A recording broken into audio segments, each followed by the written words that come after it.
দুপুরের খাবার। তো দুপুরের খাবারে ছিল মাছ ভাত, ডাল, সবজি ভাত, এসব আর কি হালকা পাতলা খাবার খেয়ে আমরা তারপরে চলে গেছিলাম রুমে গিয়ে একটু রেস্ট নিয়ে তারপর আমরা বেরিয়ে পড়েছিলাম আবার বিকালে। দেখতেই পাচ্ছ বিকালে বেরিয়ে পড়েছি। আর আমরা যাব সাইট সিনে আমরা নিজেদের গাড়ি নিয়ে গেছিলাম, তো গাড়িতেই সাইট সিন করেছি। কারণ ওখানে টোটো কাকুগুলো যা একদম মাথা আমাদের আর কি বলবো হালকা করে দিত, প্রচুর টাকা। আর ওখানে মানে 2 ঘন্টায় 300 টাকা, মানে টোটো করে ঘোরাবে 2 ঘন্টায় 300 টাকা। অথচ খুব সাইট সিনগুলো খুবই কাছে, যেটাতে কোনো অতগুলো টাকা দেওয়ার প্রশ্নই ওঠে না। তো তোমরা ছাড়া গাড়ি নিয়ে যাও, মনে করি তোমরা গাড়ি নিয়ে সাইট সিনটা করে নাও। তারপর আমরা চলে গেছিলাম কার্গিল সি বিচে গিয়েও একটু ছবি টবি তুলে নিয়েছিলাম। খুব সুন্দর জায়গা। আমার বকখালি সি বিচের থেকে কার্গিল সি বিচটা আমার বেশি ভালো লেগেছে।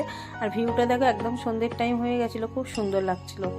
তো এই যে দেখো ওদিকের পাড়টাও কত সুন্দর লাগছিল। এইখানে এমনি খুব একটা দোকানপাট নেই, দোকানপাটগুলো আছে বকখালি সি বিচে।